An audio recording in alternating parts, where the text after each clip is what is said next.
Hey guys, what's up? This is Bharat. You're watching iGyan, and today we're doing a special episode of Let's Game. Let's get started.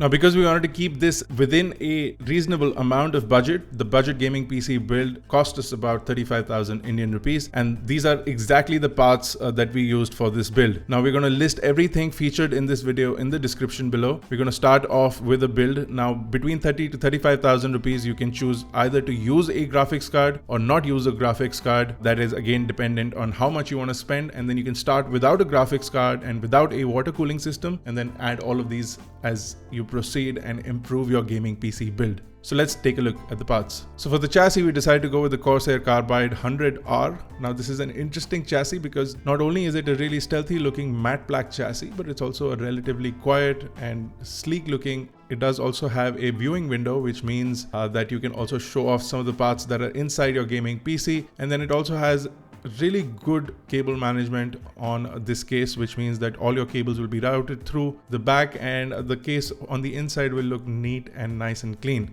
It also has two USB 3 front ports along with headphone and microphone jack on the front, which makes it really convenient, especially for gamers. So if you want to plug in your headsets or plug in additional controllers, you can do that directly from the ports on the front. Now for the power supply, we decided to go with the Corsair VS450 power supply. Now this is again a relatively cheap but really high quality power supply. It supplies 450 watts of power output. You do get dedicated jacks for your additional power requirements. So if you add on a much higher quality GPU later on, which requires its own power, you can add those through the power supply. So this power supply is also sort of future rated. You can definitely go in for a lower price power supply and save some of that money today if you're not planning on upgrading your GPU later on. Now for the motherboard, we decided to go with the Gigabyte GA-H110M S2 motherboard. Now this comes with the updated BIOS, which allows you to use the Intel Core i3-7100, which is exactly what we are using. This is good because it does have its own GPU as well. So the GPU is on the chip already. You don't need an additional graphics card to start the process of building this PC. So you can start with the motherboard, the chipset, your cabinet, and a hard drive and RAM, and then later on add a GPU in case you don't want to add it from the very beginning. Speaking of RAM, we're using the HyperX Fury Black 8GB RAM. Now this is a DDR4 2400 RAM, which is fantastic. Why we're using an 8GB stick is so that in case we need to increase the RAM later on, all we need to do is add another 8GB stick, since the motherboard only has 2 slots for RAM. Now we're using the Seagate Barracuda 1TB hard drive. In case you guys are interested in speeding up your boot up performance, you can start with a SSD to install your operating system and then add a hard drive to do your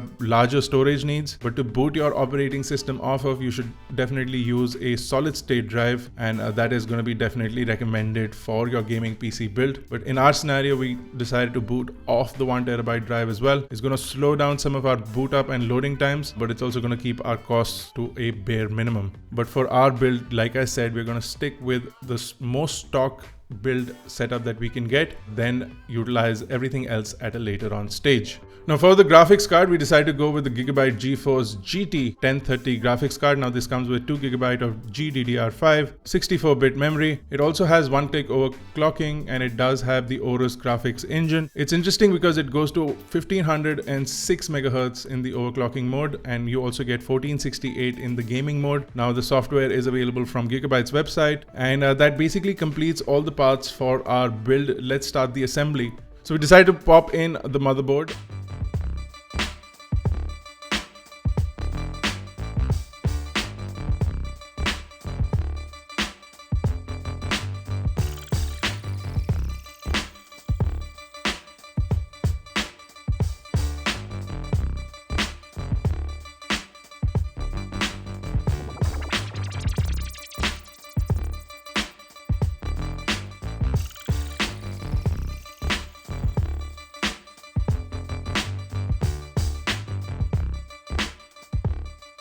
And after popping in the motherboard, we placed our CPU on top of the motherboard, installed the CPU cooler.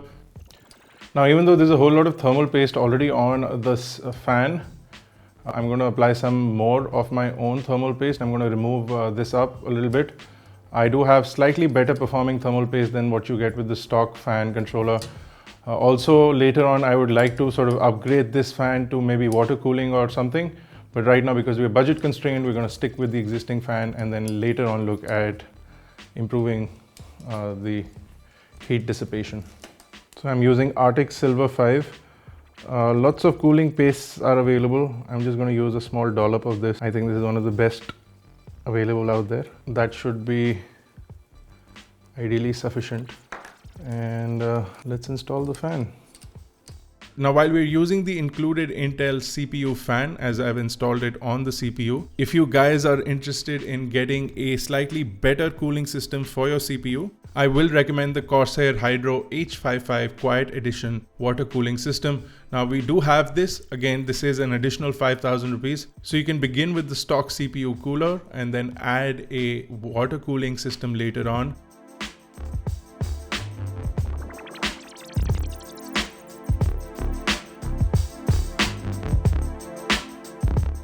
Then install the power supply, routed the cables from the back. Used one of the drive bays to sort of conceal the remaining cables. Like I said, I do prefer power supplies with removable cables so that you only utilize the cables that you need. But in this scenario, because we're going for the cheapest possible option, we decided to sort of hide these cables in the best possible way. We then installed our graphics card, which goes into the PCI Express slot.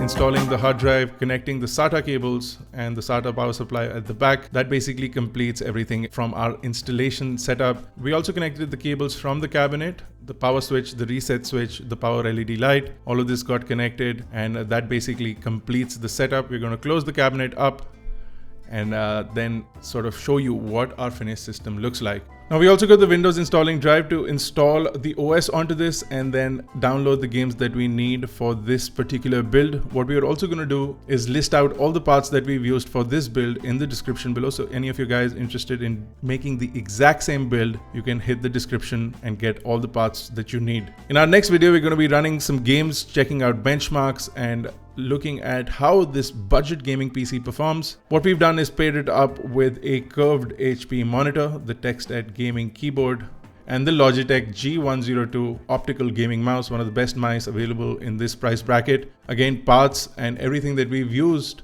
is going to be in the description below. The gaming PC, the PC in itself comes out to about 35,000 rupees, including the graphics card. Like I said, you can start without the graphics card to begin with and then use the graphics card later on. So if you want to start, in your bare bones price will be around 30,000 rupees, and then you can go higher and higher depending on how much you install on this gaming PC. That's it for this video, guys. If you like this edition of Let's Game, don't forget to hit that like button, hit that subscribe button if you're not already a part of iGyan. This has been Bharat Nagpal. I will see you guys in the next one.